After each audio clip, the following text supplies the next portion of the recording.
disciple n'est pas au-dessus du maître, mais une fois bien formé, chacun sera comme son maître. Aujourd'hui, Jésus nous parle de la manière d'être disciple. Et on peut discerner dans ce passage de l'Évangile que nous avons lu 4 points importants. Le premier, on pourrait le résumer par cette question « Qui est mon maître ?» Le disciple sera comme son maître. Et donc la question est de savoir, mais qui est mon maître ?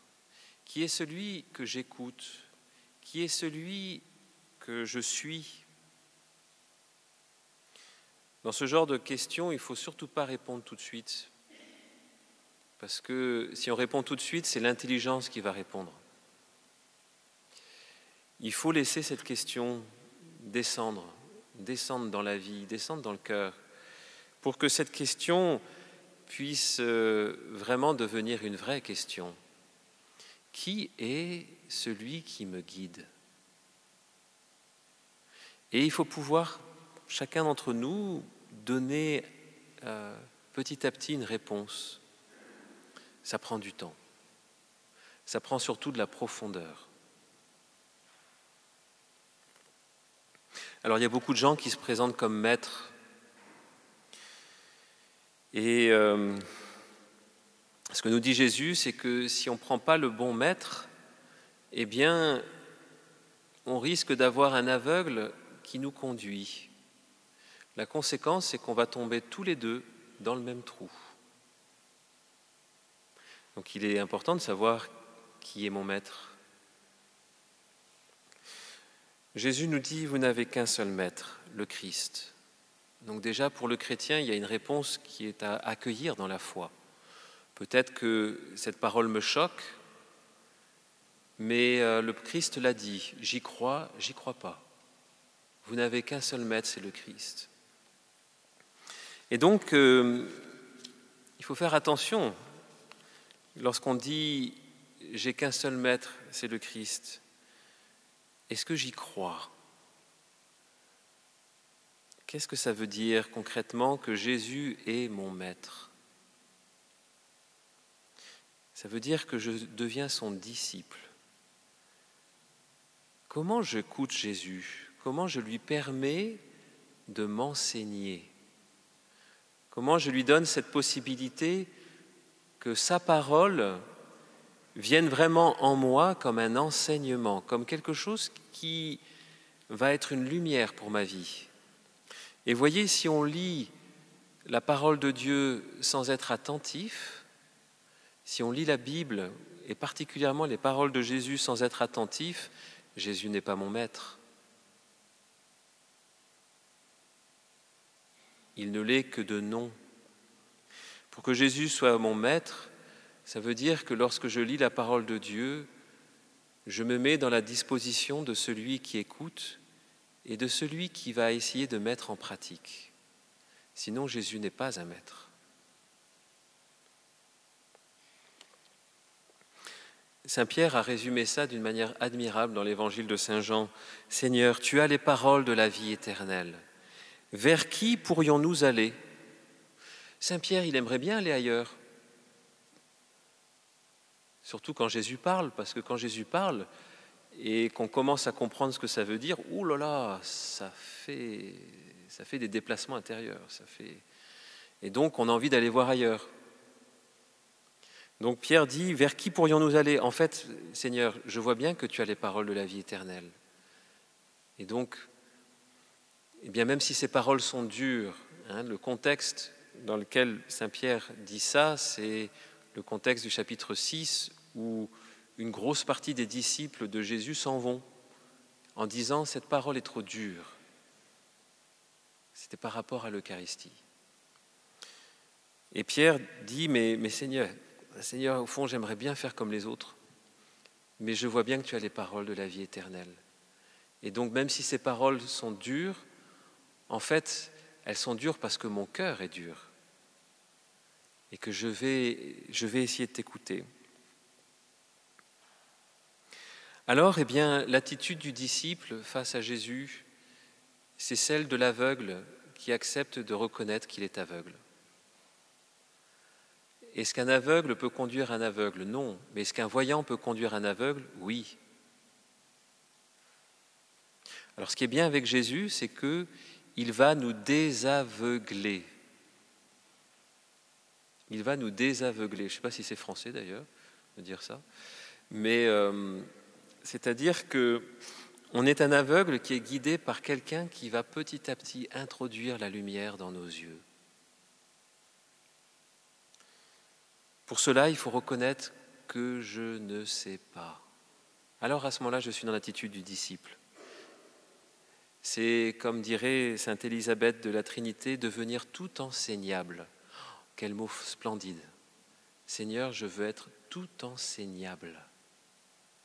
Je veux que tu puisses me parler, m'enseigner. À ce moment-là, je suis dans cette attitude du disciple. À ce moment-là, Jésus peut me parler. Être tout enseignable, c'est deux choses. 1, Seigneur, je ne sais pas. 2, Seigneur, je te crois. C'est ces deux choses-là. Alors c'est la première chose. Qui est mon maître? Si Jésus est mon maître, alors je me fais tout enseignable devant lui. Je le crois parce que je ne sais pas ce qu'est la vie éternelle. Deuxième point, cette parole de Jésus qui est quand même très étonnante.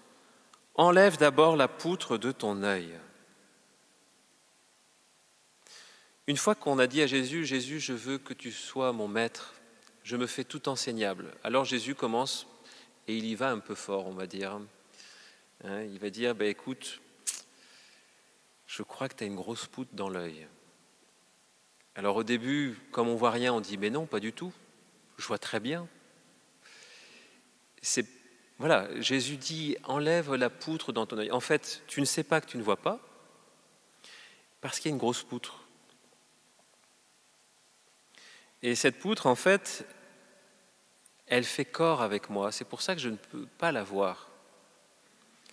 Vous savez très bien que quand quelque chose est trop proche de nous, on ne le voit pas. Parce que on fait corps avec.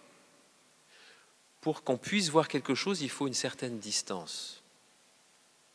Or, notre poutre, on est peut-être né avec, ou au moins on a vécu très longtemps avec. Donc on ne la voit plus. Être aveugle, c'est d'entendre d'abord de Jésus que je suis celui qui ne voit pas. Et donc, cette poutre, je vais demander au Seigneur, Seigneur, donne-moi de pouvoir l'enlever. Voyez la paille.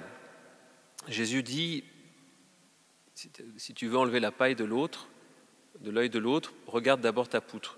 La paille, à la limite, on peut la voir. La poutre, je ne la vois pas.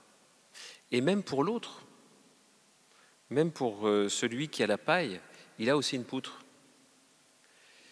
Le seul qui puisse voir la poutre, c'est pas moi, c'est pas l'autre, parce que l'autre, il peut voir à la limite la paille que j'ai dans mon œil. Le seul qui peut voir la poutre, c'est le Seigneur Jésus. Et donc, cette première prière du disciple, en entendant ces paroles de Jésus, Jésus, montre-moi la poutre, parce que là, je ne vais pas y arriver sans toi. Jésus, lumière, me permet de voir les ténèbres. Plus la lumière se fait jour, plus les ténèbres sont visibles. En pleine nuit, vous ne voyez pas les ténèbres. Vous pouvez essayer. Essayez de voir l'ombre de votre corps en pleine nuit. Vous ne la verrez pas. Par contre, quand il y a déjà la pleine lune, vous voyez déjà votre ombre. Quand c'est un plein soleil, votre ombre est très visible. Et c'est normal que c'est lorsque la lumière vient dans notre cœur qu'on peut voir les ténèbres. Donc Jésus, il est notre maître en étant la lumière. Il faut le laisser venir dans notre cœur. Et Jésus, eh bien, il est doux et humble de cœur. Il va nous aider à enlever petit à petit la poutre qui est dans l'œil. Je ne sais pas si vous voyez ce que peut faire une poutre dans un œil. Pour enlever une poutre dans un œil, il faut être très délicat. Il faut y aller doucement. Ça prend du temps, parce que ça fait mal. C'est douloureux et long.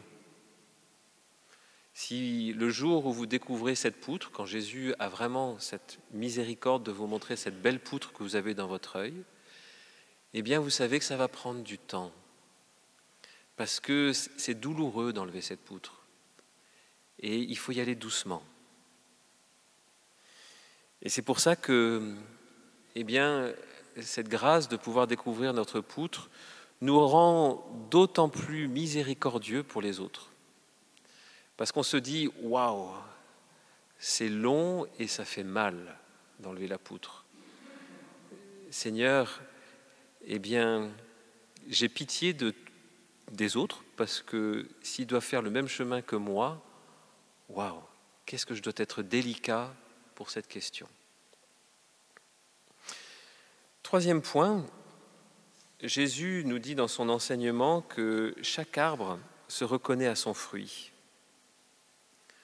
Alors, on a l'impression que Jésus donne des enseignements les uns après les autres sans connexion. Non, il est toujours dans cette même direction. Jésus, qui est notre maître, nous éclaire sur notre poutre, certes, mais il nous donne aussi des clés pour la découvrir dans notre vie. L'arbre se connaît à ses fruits. Le fruit, c'est ce qui est dernier dans l'arbre, c'est l'accomplissement d'un arbre. Quand un arbre a donné son fruit, il peut mourir. D'ailleurs, quand des arbres vont mourir, ils donnent beaucoup de fruits. C'est le principe de la taille de la vigne. Quand vous taillez une vigne, vous la mettez dans un état de stress vital, et c'est pour ça qu'elle va donner beaucoup de fruits. Donc, un arbre se reconnaît à son fruit, c'est la dernière chose qui apparaît dans un arbre. Et les fruits dans notre vie, c'est ce qui apparaît. C'est le terme de toutes nos actions, c'est l'impact de toutes nos actions. Regarder l'impact dans ma vie des choses, c'est être attentif aux effets en moi de ce que je vis. Exemple, eh bien, quel est l'effet en moi d'Internet? Quel est l'effet en moi de cette relation avec telle personne? Quel est l'effet en moi de cette habitude que j'ai? Et je regarde l'effet. Est-ce que ça me met dans la paix? Est-ce que ça me met dans l'agitation? Est-ce que ça me met dans la colère ou est-ce que ça me met dans la joie?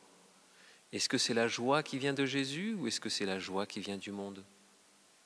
Donc, cette attention à soi qui me permet de voir quel est le fruit que portent mes actions ou mes paroles.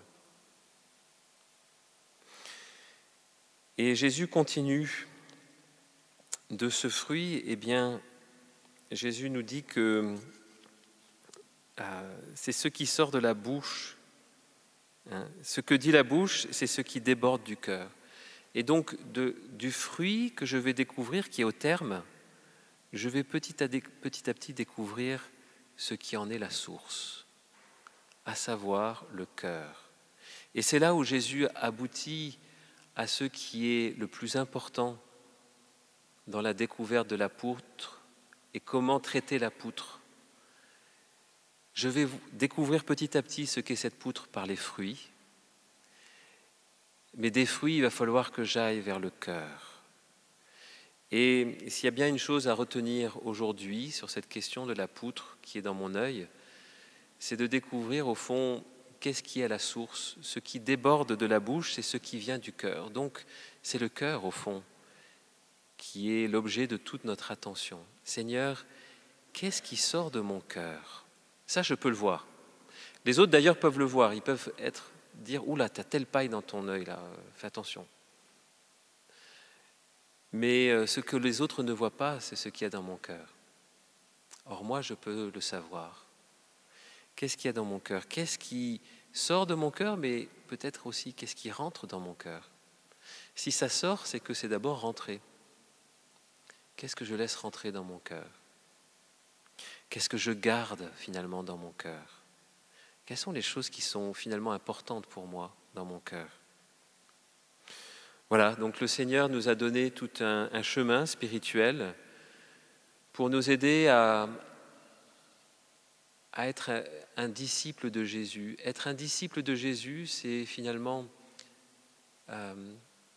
découvrir ce cœur profond, là où se joue tout le reste. C'est découvrir que, ce que je porte comme fruit va me permettre de découvrir ce qu'il y a dans mon cœur. Cette vigilance du cœur, cette attention au cœur, c'est ce que la tradition spirituelle a toujours souligné comme le point de départ d'un changement intérieur. Et là, ça implique d'être attentif et d'écouter Jésus lumière, qui me parle dans mon cœur.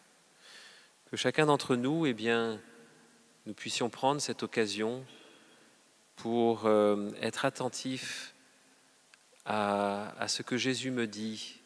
S'il me montre la poutre, ce n'est pas tellement pour m'humilier, c'est pour me permettre de voir, c'est pour me permettre de vraiment vivre. Et à ce moment-là, je pourrais donner du fruit. Et je voudrais juste terminer par deux passages. Un qui nous exhorte à être ferme dans le Seigneur. C'est la deuxième lecture que nous avons. « Ainsi, mes frères bien-aimés, soyez fermes, soyez inébranlables.